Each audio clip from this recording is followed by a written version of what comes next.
Assalamualaikum warahmatullahi wabarakatuh. Di kisah kali ini ada sebuah kisah yang berjudul Pamali. Kisah dari tulisannya Restu Wiratmaja. Selamat datang di Fiksi Cerita Novel. Seperti apa kisahnya? Langsung saja kita simak. Berikut ini kisah seorang anak yang diteror oleh korban bunuh diri akibat melanggar pamali. Cirebon 2025. Halo, namaku Rara. Aku merupakan anak tengil dan juga kepoan. Kebetulan, aku suka sekali mengikuti ayah untuk takziah. Jika ada warga yang meninggal dunia, ayah pernah bilang bahwa setelah kita takziah, jangan lupa untuk mandi, karena bisa jadi sawangnya masih nempel. Maksud sawangnya masih nempel adalah sesuatu yang menempel kepada kita. Jika kita tidak mandi setelah bertakziah, umurku saat itu masih 6 tahunan. Aku sendiri masih belum tahu apapun tentang dunia gaib atau hal yang berkaitan dengan goib. Namun setelah kejadian di mana aku bisa melihat dengan jelas ayahku menyebut dengan pamali. Aku ikut ayah pergi ke TPU. TPU mana, Pak? Sebenarnya niat ayah baik untuk menguatkan karakter dan pengembangan keberanianku juga sebagai pengingat terhadap Tuhan. Namun di usiaku yang masih kecil, ayah lupa bahwa hijab di antara duniaku dengan dunia gaib lebih mudah terbuka saat aku diajak oleh ayah untuk menuju TPU. Aku melihat keluarga korban yang meninggal sangat terpukul dan menyesak. Beberapa orang asing berbisik-bisik mengenai kematian pemuda yang tertutup yang bernama Jojon. Merupakan pemuda yang berperawakan tinggi, putih, dan kurus. Rambutnya keriput, juga memiliki tai lalat di sebelah kanannya. Begitu dia merupakan pemuda yang tertutup semenjak kedua orang tuanya meninggalkannya. Keseharian hidupnya sendiri tanpa seorang teman. Dia masih hidup dalam kesendirian dan kehampaan, hingga akhirnya kesendiriannya lah yang membuat dia memutuskan untuk bunuh diri. Jojon ditemukan di kamar mandi dalam keadaan lidah menjulur keluar. Lehernya terikat tali tambang dan matanya melotot tajam ke arah langit-langit kamar mandi. Banyak pertanyaan yang tidak terungkap dari kematian. Jujur, ayah sengaja mengajakku untuk lebih mendekati keberadaanku dalam menghadapi kematian suatu saat nanti. Namun hal itu hanya sia-sia. Setelah prosesi penguburan selesai, aku lupa untuk mandi. Orang di sini menyebutnya sebagai pamali atau ketidakbolehan. Ketika kita bertakziah atau mengantarkan orang meninggal, namun kita tidak mandi, nanti ada sawang yang menempel. Ra, jangan lupa mandi dulu, ucap ayah. Aku hanya mengangguk dalam hati. Apa fungsinya mandi setelah mengantarkan orang yang sudah meninggal? Aku tidak melaksanakan perintah ayah. Aku langsung bermain dan hanya mengganti baju dengan yang baru, lalu membasuh muka 3 kali. Tepat di sore harinya, pada malam Jumat Kliwon, aku dan teman-teman bermain di rumah kosong dekat rumah. Awalnya kami mengira tempat itu tidak ada penunggunya, namun setelah sepulang dari tempat itu, tubuhku ketempelan sosok makhluk mengerikan yang pernah aku lihat ketika aku ingin mandi. Sosok itu ternyata mengikutiku dari belakang dengan tubuh membungkuk karena sebelum mandi aku selalu buang air besar. Rutinitasku itu aku lakukan. Namun ketika aku melihat bahwa WC-ku yang terlihat adalah gumpalan rambut hitam yang sangat panjang. Ketika aku melihat ke belakang, betapa terkejutnya yang kulihat adalah kuntilanak dengan wajah tertutup rambut. Yang terlihat hanya mulutnya yang berbentuk jelek, sembari tangannya yang ingin menggapai tubuhku. Aku menghindari tangannya, untung saja aku belum sempat mengeluarkan kotoran. Aku langsung keluar dan berteriak sekencang-kencangnya.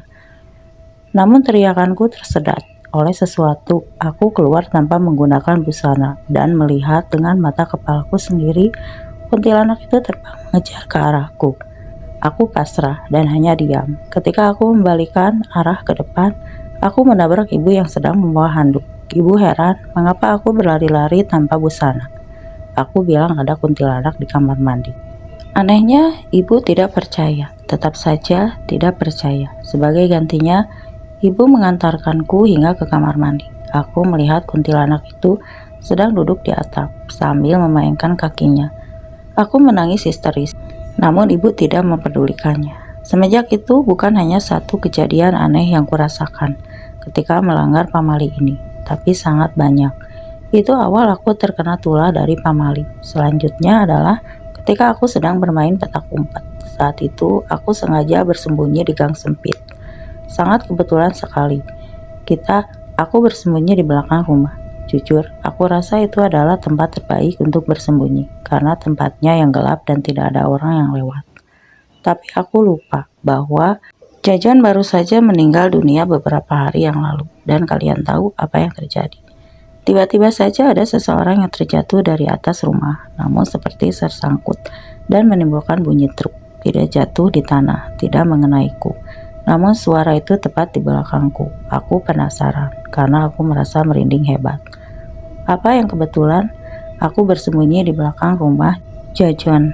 Lalu hawa seramnya tepat mengenaiku. Ketika aku melihat ke belakang, betapa terkejutnya aku. Sosok Jajon dengan leher masih terikat tali tambang dan matanya melotot tajam sambil menjulurkan lidah ingin menangkapku. Aku lari sambil berteriak. Namun anehnya, gerakanku seperti melambat. Sedangkan sosok Jajon, dia sangat cepat berlari ke arahku. Aku menangis jadi-jadinya karena dia berlari layaknya zombie atau mayat hidup. Aku berlari menuju belakang pohon mangga. Di situ ada rumah kosong. Aku bersembunyi di balik pohon itu. Tapi aku baru sadar, rumah kosong itu sangat gelap dan hampir aku tidak bisa melihat ke kanan ke kiri. Seketika keadaan menjadi aman, hingga akhirnya aku berkeinginan melangkah keluar. Tapi dari tempat itu, ketika aku baru melangkahkan satu kaki, aku mendengar suara hembusan napas dari belakangku. Kukira itu suara angin. Aku kira itu suara dedaunan yang jatuh atau suara hewan malam. Tetapi ketika aku menoleh ke belakang, yang kulihat adalah sosok Jajon dengan lidah menjulur dan matanya yang melotot tajam. Kedua tangannya ingin menangkapku. Aku segera berlari menangis. Aku tak sanggup lagi melihat mereka semua sampai akhirnya aku terjatuh dan menangis. Di tengah jalan aku memeluk kedua kakiku sambil menundukkan kepala ke bawah. Seseorang memanggilku. "Rara, kamu kenapa?" Aku tak mau mengangkat kepalaku. Aku tak mau. Aku takut sekali. Namun aku memberanikan diri karena aku kenal dengan suara itu. Suara sahutan itu. Ketika aku mengangkat kepalaku dan menatap, ternyata itu adalah Padma. Teman sekaligus tetangga dekat rumahku. Aku memeluk Padma dengan erat. Aku yakin dia sangat mengkhawatirkanku. Tapi tunggu, kenapa bajunya lusuh dan rambutnya agak kusut? Sejak kapan Padma ini?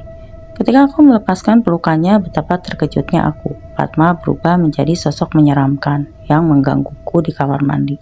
Aku mundur ke belakang, namun sosok itu terus-terusan mengucapkan nama aku. "Rara, ini saya Padma, teman kamu." "Bukan, kamu bukan Padma."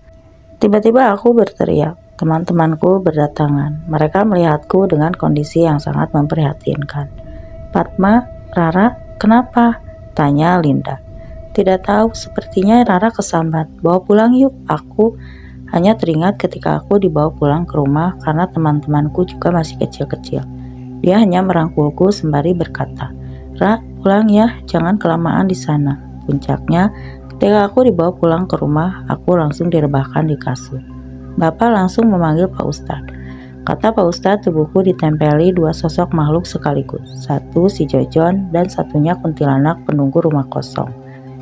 Mereka menyukai tubuhku. Cara yang efektif menurut Pak Ustadz adalah menutup mata batinku dan mengusir kedua makhluk itu. Alhasil, semua berjalan dengan lancar. Aku tidak pernah lagi melihat mereka. Tapi menurut Pak Ustadz, mereka berdua akan datang kembali dengan tujuan yang berbeda. Bapakku tak tahu apa maksudnya dan apa tujuan kedua makhluk itu menempel lingkunganku. Cirebon 2007 masih membahas. Rara, di sini dia masuk sekolah dasar di salah satu sekolah di Cirebon. Rara satu kelas bersama Linda dan Padma. Mereka berdua sangat menyayangi Rara. Diketahui bahwa Rara ini menjadi pendiam semenjak bata batinnya terbuka. Walaupun sempat ditutup, namun intuisi Rara masih pekat. Awal langsung bersekolah, Rara sangat terkejut dengan melihat mayat bergelantungan di atap sekolah. Dia hanya menutupi matanya dengan setengahnya. Melihat itu, Padma tahu bahwa Rara melihat sesuatu di atap sekolah. "Ra, kamu masih melihat setan?" tanya Linda. "Tidak ada, ayo langsung masuk ke kelas." Saya tidak sanggup melihatnya. Fatma dan Linda kebingungan. Tadi Rara bilang tidak melihat apa-apa. Mengapa ada ucapan tidak sanggup melihatnya? Apakah mata batin Rara masih terbuka? Di dalam kelas, Rara menemui teman-teman barunya, seperti Pak Uji dan Rahmat. Namun Rara yang berada di depan bangku Pak Uji dan Rahmat hanya bisa diam. Dia ingin cepat pulang karena hawa kelas tiba-tiba panas.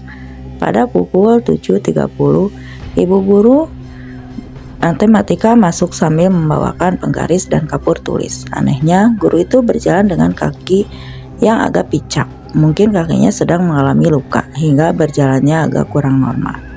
Assalamualaikum anak-anak. Perkenalkan, ibu wali kelas kalian dan mengajarkan mata pelajaran matematika. Pasti kalian menyukai pelajaran ini kan?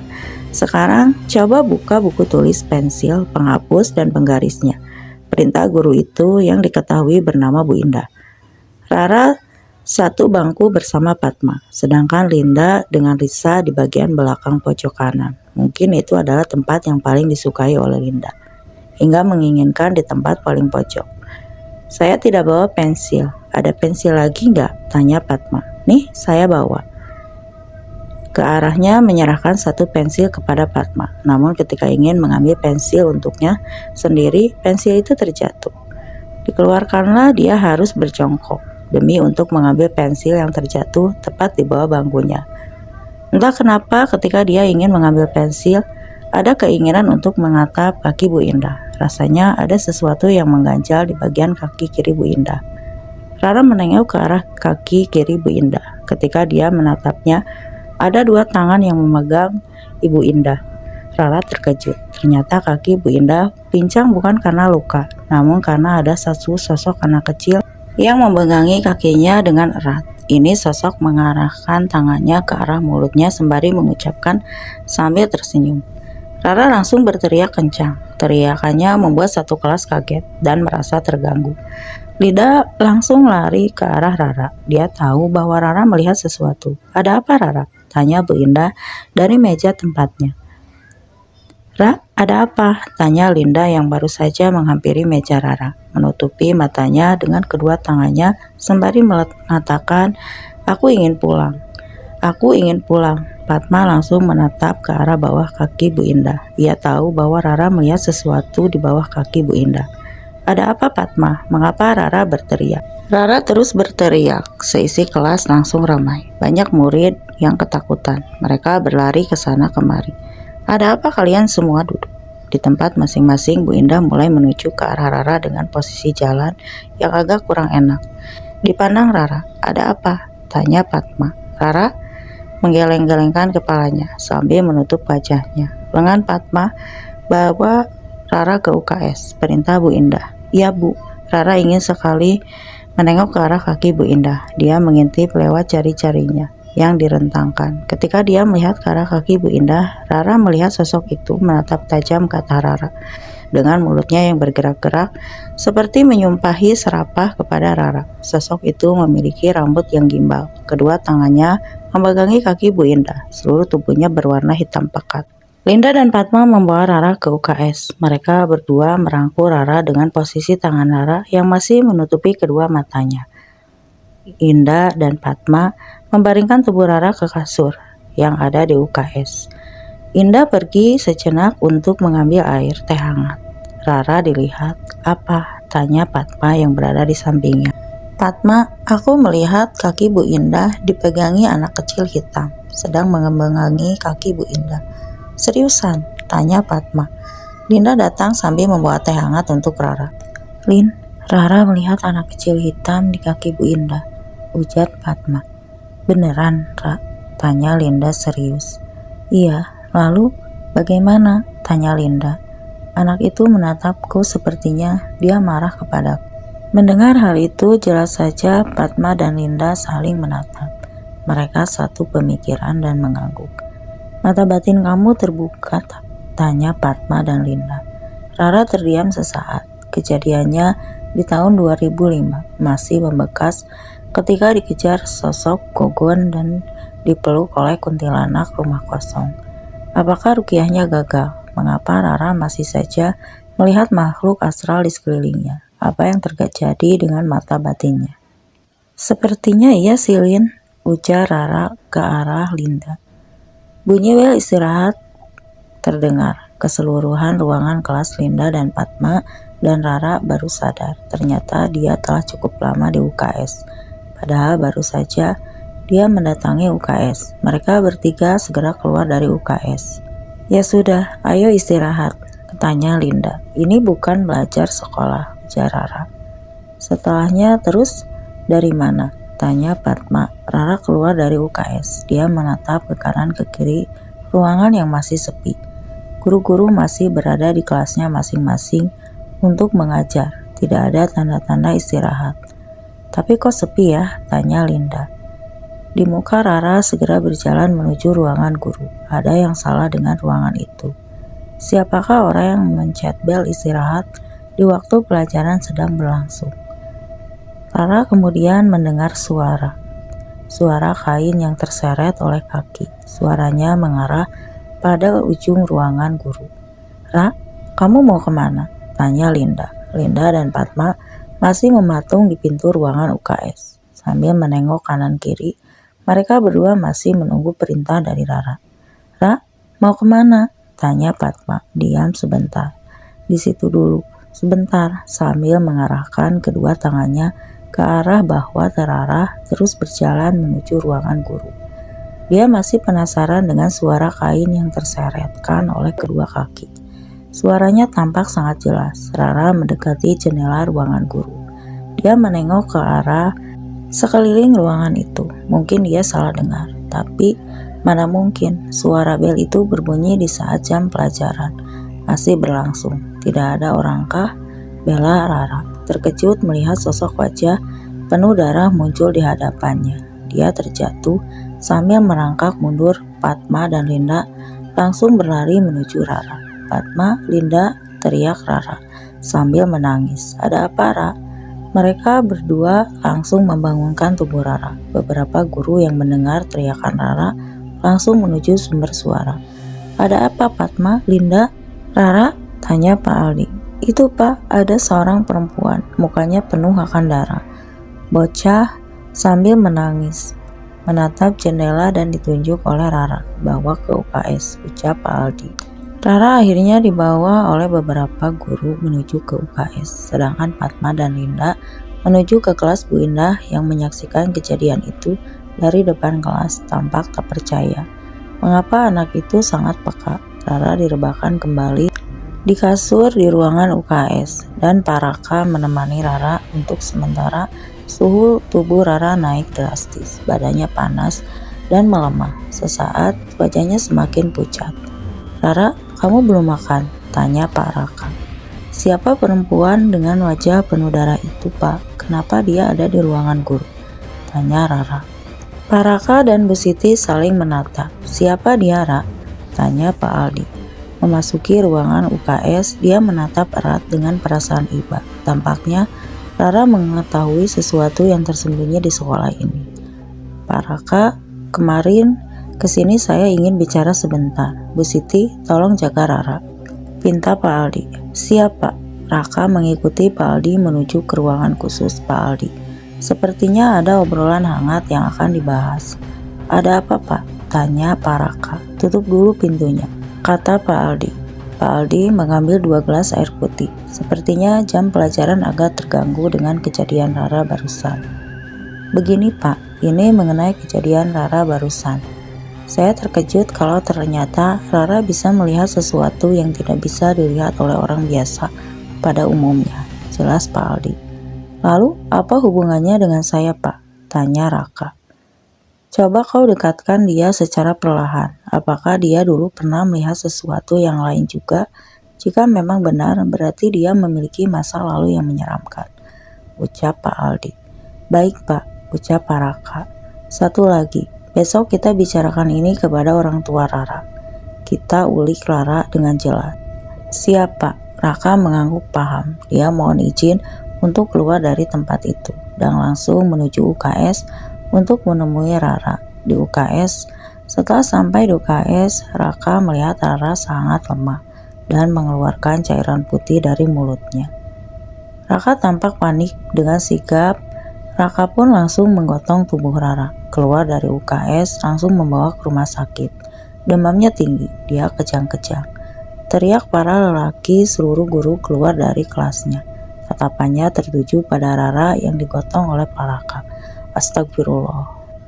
Rara diikuti beberapa guru yang melihat langsung Rara dengan mata yang sudah tertutup dan mulutnya mengeluarkan cairan putih sambil kejang-kejang. Beberapa guru lainnya membantu Raka. Yang lain berlari menuju ke tempat parkir. Linda mengetahui itu langsung menelpon kedua orang tua Rara. Keadaannya semakin kacau. Sepertinya Rara sudah berada di posisi yang kurang menguntungkan. Dalam beberapa jam terakhir, dia melihat langsung dua sosok yang menyeramkan. Rara dibawa menuju rumah sakit dengan mobil sekolah. Menjadi ramai melihat kejadian Rara yang diketahui, melihat sosok wanita dengan wajah penuh darah di ruangan guru. Kedua orang tua Rara segera mendatangi Rara ke ruang ICU. Rara masih terkujur kaku dengan demam yang cukup tinggi. Saran dokter, Rara harus beberapa hari dirawat di rumah sakit untuk melakukan perawatan yang lebih baik. Rara hanya sedikit kelelahan, kejangnya baru pertama kali. Mungkin ini adalah reaksi tubuhnya ketika terkejut. Melihat sesuatu yang tidak pernah dia lihat, seperti hal-hal yang menyeramkan. Jelas dokter. Maksudnya, tanya Pak Raka. Apakah anak ini sebelumnya melihat sesuatu? Tanya dokter kepada orang tua Rara. Orang tua Rara saling bertatap, lalu mereka menatap ke arah Raka. Raka harus jujur mengenai apa kejadian yang Rara lihat di sekolah dengan jujur. Jika tidak, maka akan berimbas pada Rara. Juga Rara melihat sosok wanita dengan wajah penuh darah. Guru saya pun belum tahu secara jelasnya, karena ketika saya ingin mengulik lebih jauh mengenai kebenaran tersebut, saya dipanggil oleh Pak Aldi. Jelas pada Raka. Wanita dengan wajah penuh darah. Apa maksudnya? Benar Pak, saya tahu dari Rara langsung. Mereka terdiam sejenak. Terbersit dalam pikiran Pak Hasim, Bapak Rara. Rara pernah memiliki kenangan pahit tentang sosok-sosok misterius. Di rumahnya, begini saja Pak, tolong jaga Rara, dia masih kecil dan kemungkinan penglihatannya masih terbuka, jelas ucap dokter. Pak Hasim dan Bu Riana mengangguk. Pak Raka mohon izin untuk kembali ke sekolah, namun sebelum ia beranjak pergi, Pak Hasim memberi saran kepada Raka untuk mengganti jendela ruangan guru sebagai awal kemunculan sosok wanita misterius itu, dan Pak Raka mengangguk paham. Dan akan diteruskan saran itu kepada Pak Aldi sebagai ketua sekolah di tempat ia mengajar. Sudah 3 hari Rara berada di rumah sakit itu. Keadaannya semakin membaik. Kemungkinan besok hari dia akan kembali melakukan aktivitas rutinnya untuk bersekolah. Tibalah saatnya Rara dibawa ke rumah Fatma dan Linda bersama dengan kedua orang tuanya sudah menyambut Rara di depan rumah sakit. Rara terduduk santai di kursi roda. Bagaimana kabarnya anak cantik? Tante Meli, Ibu Fatma. Alhamdulillah, baik Tante. Terakhir, besok kamu sekolah kan? Tanya Linda. Sepertinya Rara akan sekolah, doakan saja. Iya Linda, senyum Rara. Rara dibawa menuju mobil untuk menuju ke rumahnya. Dalam pikirannya, wanita berwajah seram dengan darah yang dipenuhi seluruh wajahnya. Ucap Pak Hasim. Enggak kok Pak, ucap Rara. Rara, nanti Mama dan Papa akan mengantarkan kamu menuju ke sekolah. Guru-guru juga sudah siap untuk memberi kejutan untuk kamu, ucap Bu Diana. Kejutan apa Mah? Tanya Rara. Kamu nanti lihat saja deh. Perjalanan menuju rumah Rara seakan menjadi hal yang berat untuk Rara. Seakan masih belum bisa memberikan toleransi yang sangat liar. Di sepanjang jalan, Rara hanya bisa menatap sekeliling, para pengamen dan penjual asongan. Hatinya terketuk, ingin membantu salah satu dari mereka. Ketika tiba di lampu merah, Rara melihat seorang anak laki-laki seusianya, menjajakan makanan untuk para pengemudi mobil dan motor, yang berhenti di sepanjang lampu merah. Rara terketuk, hatinya untuk membeli makanan itu. Pak, aku mau makanan yang ditawarkan anak laki-laki itu, ucap Rara. Kamu serius kan? Kata dokter, kamu harus makan makanan yang sehat. Papa gak yakin makanan itu bagus buat kamu, ucap Pak Hasim. Tapi Rara mau, Pak. Rara tetap memaksa untuk membeli makanan kecil seperti tahu dan telur puyuh yang dijajakan oleh anak laki-laki seusainya. Dek, sini, saya beli makanannya, ucap Hasim ketika membuka kaca mobilnya, sembari menyahut anak laki-laki itu. Oh, mangga Pak, anak laki-laki itu langsung menuju ke arah mobil Pak Hasim. Berapa harganya? Semuanya 10.000 Pak. Anak laki-laki itu menatap ke arah Rara dengan tatapan yang tidak biasa. Kamu pernah melanggar pamali ya? Tanya anak laki-laki itu. Rara tidak tahu apa yang dibicarakan oleh anak laki-laki itu. Rara hanya bisa menengok kanan kiri sok di sampingnya yang kebetulan kosong. Maksud kamu? Tanya Rara. Ada perempuan mukanya banyak darahnya di sebelah kamu. Rara langsung terkejut dan berpindah tempat menuju Ibu Diana. Dia sempat tidak percaya bahwa sosok itu masih mengikutinya. Apa yang kamu katakan, Dek? Enggak Pak, enggak apa-apa, maaf, saya permisi dulu. Anak lelaki itu pergi sambil menundukkan kepala dengan wajah yang penuh ketakutan. Rara menjadi sangat takut ketika mendapati sosok itu masih mengikutinya. Saudara, kamu yang tenang, mungkin anak itu salah lihat. Besok kita ke Ustadz Julfikar buat obatin kamu, ucap Hasim. Rara hanya mengangguk pasrah, tapi menatap jok belakang mobil. Sudah berada di arah menuju rumahnya. Hasim berhenti sejenak. Kita ke rumah Ustadz Julfikar. Baru kita pulang. Bagaimana Bu? Setuju nggak? Tanya Pak Hasim. Kalau Rara siap Ibu. Siap Pak, jawab Riana. Rara gimana? Siap. Rara hanya mengangguk. Pak Hasim langsung memutar balik menuju rumah Ustadz Julfikar. Niatnya hanya satu, dia ingin Rara cepat sembuh. 15 menit perjalanan menuju rumah Ustadz Julfikar yang berada di salah satu perumahan yang penghuninya rata-rata bekerja sebagai buruh pabrik dan petani. Pak Hasim memarkirkan mobilnya tepat di hadapan rumah Ustadz Julfikar. Assalamualaikum, Pak Ustadz, ucap Hasim. Waalaikumsalam. Pak Hasim, bagaimana? Ada perlu apa Pak? Ayo masuk, ucap Pak Ustadz. Ustadz Julfikar mempersilahkan Pak Hasim dan Bu Diana dan Rara untuk masuk. Begini Pak, 3 hari yang lalu Rara melihat sosok wanita dengan wajah penuh darah. Saya kira kejadian 2 tahun kemarin sudah selesai, tapi kenapa Rara masih ketempelan? Tanya Pak Hasim. Ustadz Julfikar memandang Rara sambil tersenyum. Sepertinya ada sesuatu yang sengaja disembunyikan oleh Rara. Rara? Pak Ustadznya? Tanya Pak Ustadz. Rara hanya mengangguk. Dia seperti tidak ada keinginan untuk mengucapkan satu patah kata pun dari mulutnya. Rara melihat apa saja di sekolah? Tanya Pak Ustadz. Anak kecil dengan tubuh hitam pekat dan wanita dengan wajah penuh darah. Jelas Rara. Selain itu, tanya Pak Ustadz. Tidak ada lagi Pak, jawab Rara. Ada satu lagi, tanyanya. Rara dengan heran. Apa Rara mendengar suara di sekolah itu?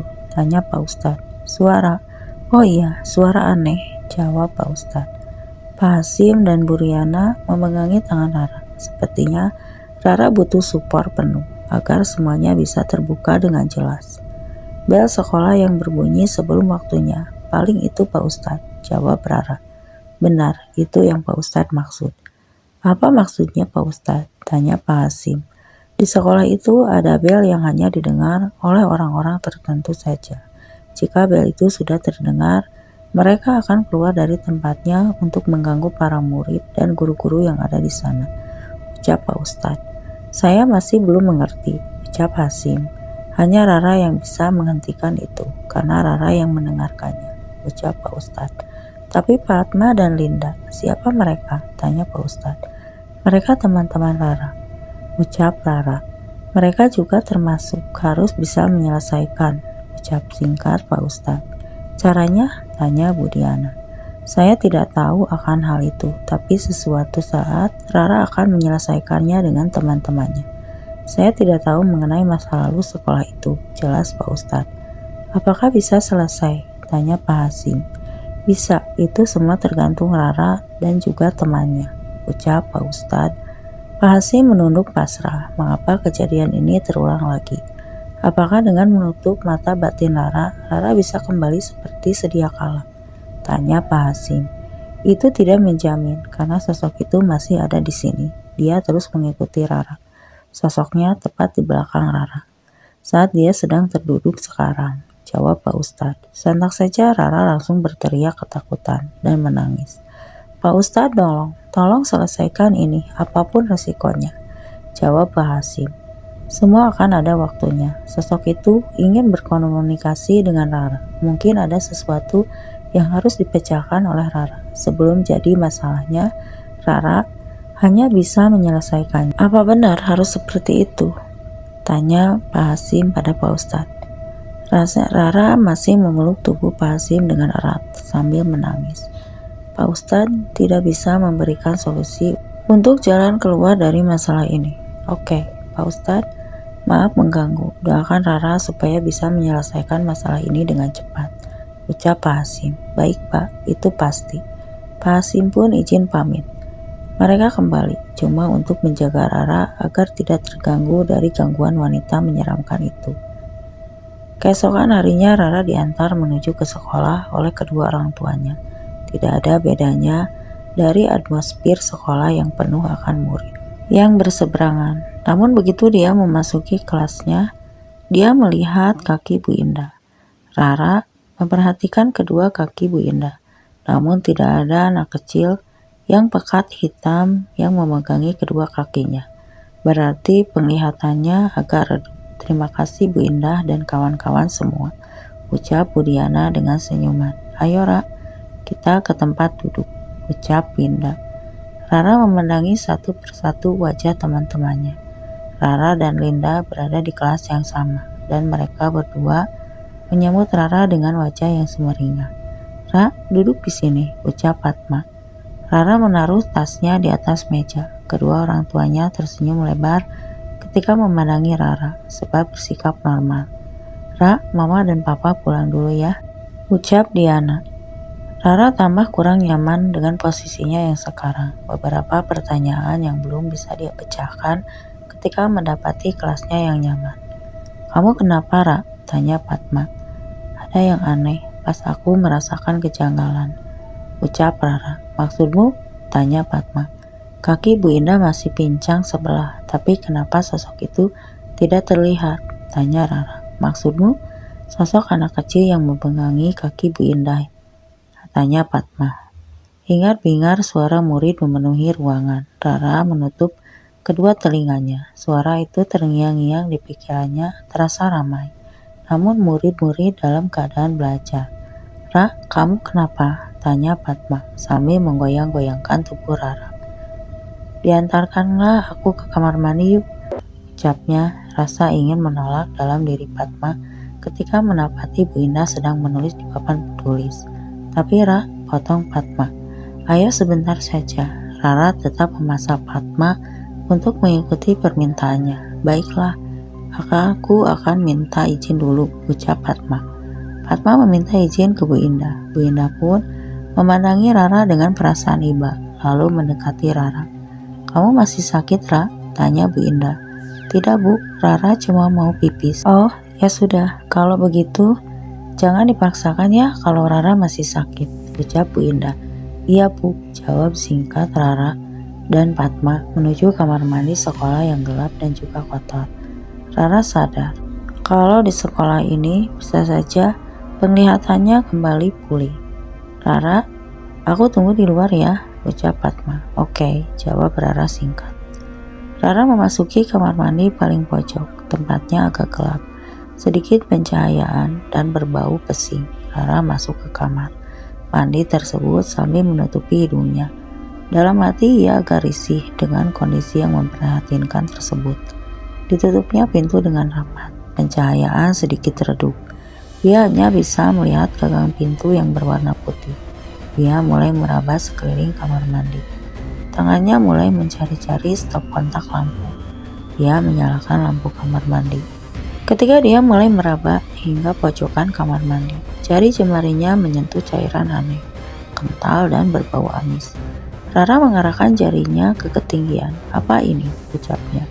Ketika saja ternyata Rara memandangi tempat di mana jarinya menyentuh sesuatu itu. Dia mundur ke arah pintu kamar mandi. Beberapa langkah, krak, krak, seperti bunyi persendian yang patah dan digerakkan secara paksa. Napas Rara mulai tidak normal. Kedua tangannya segera menyentuh gagang pintu kamar mandi sambil menggerak-gerakannya secara cepat. Rara berteriak meminta tolong dari dalam kamar mandi. Fatma mengetahui itu langsung berlari ke arah Rara. "Ada apa?" Dari pojokan kamar mandi tersebut muncul dua tangan yang kaku. Kedua tangan itu mengarah secara perlahan ke arah Rara. Rara terus menggerak-gerak gagang pintu tersebut.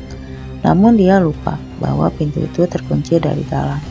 Dia tidak menyadarinya. Secara perlahan, wajah dari sosok itu tampak dengan tampilan yang menyeramkan. Sosok itu adalah tempelan Rara yang terus-terusan mengikutinya kemanapun dia pergi. Sosok yang sama ketika dia pertama kali mendapatinya di jendela ruangan guru. Ya, sosok wanita dengan wajah penuh dengan darah. Kepalanya bergerak ke kanan ke kiri dengan rambut yang gimbal dan kusut. Kedua tangannya mengarahkan ke arah Rara. Sosok itu hendak menangkap Rara dalam keadaan terpojok. Fatma segera berlari menuju ruang guru dan memberitahu kepada para guru bahwa Rara terjebak di dalam kamar mandi. Rara memandangi sosok itu dengan wajah pucat pasi. Sosok itu hadir tepat di wajah Rara. Rara kontan berteriak sekencangnya sambil kedua tangannya meraih kunci pintu yang masih terpasang. Dia mencoba menggerakkan kunci tersebut, namun tidak berhasil. Paraka dan beberapa guru lainnya mendatangi kamar mandi. Dengan cepat, Rara membuka kuncinya. Cepat Rara masih menggerak-gerakkan kunci tersebut ke arah kiri, namun tersangkut. Kedua tangan dari sosok itu secara perlahan ke kepala Rara. Rara langsung terdiam. Sosok itu tersenyum lebar. Tetesan darah berjatuhan ke tangan Rara yang dia gunakan untuk membuka kuncinya. "Sekarang," teriak Paraka dari luaran. Jika pintu langsung terbuka, Paraka langsung mendorong paksa pintu itu. Namun dia tahu posisi Rara berada di belakang pintu. Sosok itu mundur secara perlahan dengan mundur ke belakang menuju arah bak mandi dan masuk ke dalamnya. Sosok itu langsung menghilang seketika Rara jatuh dan pingsan. Seketika Paraka langsung mendorong pintu itu dan mendapati Rara sudah terdampar di lantai kamar mandi dengan wajah yang pucat pasi. "Astagfirullah, darah dari mana ini?" ucap Paraka. "Rara," teriak Fatma dengan cepat membawa Rara ke UKS. Sekarang beberapa guru lainnya langsung menggotong tubuh Rara dan membawanya ke UKS. Paraka masih memandangi pojokan kamar mandi ini. "Harus segera diselesaikan," ucap Paraka sambil menggenggam kedua tangannya dan beranjak pergi dari kamar mandi, tempat di mana sosok itu mulai menyerang Rara. Rara menjadi sorotan seluruh penghuni sekolah. Beberapa dari mereka menganggap Rara pansos sebagai bahan agar lebih disayang oleh seluruh guru. Tidak menutup kemungkinan kejadian ini akan menuntut kepada penutupan sekolah karena dinilai kurang efektif dan harus melakukan pembenahan terhadap instruktur yang dinilai kurang memadai. "Kenapa lagi dengan darah?" ucap Aldi kepada Paraka. "Sosok itu masih meneror saya. Tidak tahu bagaimana Rara bisa mengetahuinya, tapi alangkah baiknya kita selesaikan segera masalah ini," ucap Paraka pada Pak Aldi. Pak Aldi terdiam sesaat sambil memainkan pulpennya. Dia memandangi foto keluarga yang terpampang dalam kantor. Khususnya, "Apakah dia masih tidak terima akan kematiannya?" tanya Paraka. "Semoga saja tidak," ucap Aldi. Sementara itu, di ruangan UKS, "Cepat ambilkan minyak kayu putih," teriak Bu Siti. "Baik Bu," ucap guru lainnya. Guru itu pun langsung berlari menuju tempat penyimpanan obat yang tersimpan rapi dalam box yang memuat berbagai macam obat-obatan. Dalam keadaan setengah sadar, Rara berada di suatu tempat, di mana dia melihat sebuah kejadian memilukan. Seorang wanita berumur 30 tahunan bertengkar hebat dengan suaminya. Rara menyaksikan itu seperti nyata. Ditamparnya wanita itu habis-habisan, hingga darah mengucur deras ke lantai. "Bagaimana kau menjadi seorang istri yang baik jika jam segini masih keluyuran?" ucap sang suami. Rara teringat dengan wajah yang dia kenal di sekolah. Itu wajah yang bersekisar 30 tahunan itu mirip seperti kepala sekolahnya di tempat dia bersekolah. "Aku tidak melakukan hal-hal yang kau maksud. Aku hanya mengunjungi orang tuaku saja. Aku hanya ingin memberikannya sedikit uang karena ibu sedang sakit," jawab wanita itu sambil memegangi pipinya yang telah penuh akan darah. "Aku tak peduli. Aku tidak peduli," teriak Pak Aldi. Dijambaknya wanita itu dengan kejam oleh yang punya diyakini oleh Rara sebagai Pak Aldi. "Jangan, jangan," teriak Rara. Namun suara Rara hanyalah angin yang berembus, tidak didengar dan tidak bisa dirasakan oleh Pak Aldi. Teriak wanita itu sambil memegangi tangan Pak Aldi. Pak Aldi membawanya hingga keluar rumah, lalu menyalakan mobil menuju suatu tempat. Kedua tangan wanita itu diikat oleh kain jarit hingga tidak bisa bergerak. Mulutnya disumpah oleh baju berlengan panjang yang dijadikannya ke belakang kepalanya. Tangisan dan permintaan maaf tidak lagi dijadikan alasan untuk menyelesaikan masalah ini. Orang yang sudah gelap mata akan merasa seluruh tindakannya adalah benar. Karena itulah kebiadaban seseorang akan terlihat ketika dia sedang menghadapi posisi gelap mata. Pak Aldi membawa istrinya ke sekolah, tempat dia mengajar. Mungkin ini adalah tempat yang efektif untuk menghabisi sang istri. "Kemari, ikut aku," kata Pak Aldi, menarik sang istri ke kamar mandi sekolah, tempat di mana dia bertemu langsung dengan sosok wanita berparas mengerikan, dengan wajah bersimpah darah itu. Ditutupnya pintu itu dengan rapat. Rara tidak bisa masuk ke dalam. Rara hanya bisa mundur ke belakang dan menutup telinganya sambil menangis. Ternyata dia menyaksikan penyiksaan yang dilakukan Pak Adi terhadap istrinya. Teriakan demi teriakan, suara dari yang patah, tangisan memenuhi malam yang lelah di pojok kamar mandi sekolah itu. Pak Adi keluar dengan tangan penuh darah. Dia tak tahu bahwa perbuatannya telah melanggar seluruh norma yang ada. Ia menyiksa dan membunuh. Rara masuk ke dalam kamar mandi di saat Pak Adi masih berada di depan, balik sambil menyesali perbuatannya. Dia melihat dengan tatapan jelas jasad wanita itu sudah terkulai tidak berdaya di pojokan kamar mandi. Darah yang memenuhi tembok dan lantai, kedua tangannya telah patah. "Kenapa?" ucap Rara sambil menutup mulutnya. Pak Aldi meringsak maju dan mengambil jasad istrinya, lalu membawanya ke mobil. Sebelum pergi, Pak Aldi membersihkan bekas darah dan memberikan pengharum agar tidak menimbulkan kecurigaan terhadap seluruh penghuni sekolah. Lalu dia membuang jasad istrinya di suatu tempat yang tidak diketahui oleh siapapun. Rara hanya memandangi kekejaman yang dilakukan oleh Pak Aldi. Dengan pasrah, dia sedang berada di masa lalu, tepat di mana sosok yang ditemuinya itu menceritakan semuanya pada Rara. Rara baru sadar ketika sosok itu memegangi kepalanya. Ini adalah sebagai bentuk interaksi antara dirinya dengan sosok wanita itu. Rara segera terbangun dari pingsannya. "Rara, kamu sudah siuman," ucap seseorang. Rara memandangi sekeliling ruangan penuh akan semua guru. Lalu datanglah tepat Pak Aldi. Pak Aldi menatap wajah Rara dengan tatapan pucat. Rasanya Rara mengetahui semua yang pernah dilakukan di masa lalu Rara. Rara langsung beranjak bangkit dan menuju kepada Pak Aldi. Di langkahnya agak tegar dan tenaganya secara tiba-tiba penuh kembali. "Pak, istri Bapak mendatangi saya hari ini. Dia meminta saya untuk meminta kepada Bapak agar menebus seluruh dosa-dosa Bapak," ucap Rara dengan lantang. "Apa maksud kamu?" tanya Pak Aldi. "Ini sosok yang saya temui belakangan ini. Bukanlah penghuni sekolah, tapi itu adalah sosok dari istri Bapak yang Bapak bunuh 5 tahun yang lalu," ucap Rara. Sontak saja seluruh guru yang ada di UKS tidak percaya dengan perkataan Rara. "Rara, cukup!" teriak Aldi. "Saya tidak akan berhenti menyuarakan kebenaran yang sebenarnya. Jika harus menderita terlebih dahulu Kebenaran tidak akan pernah kalah dengan segala tipu daya yang disembunyikan di masa lalu, ucap Rara kepada Pak Aldi. Pak Aldi merasa cemas.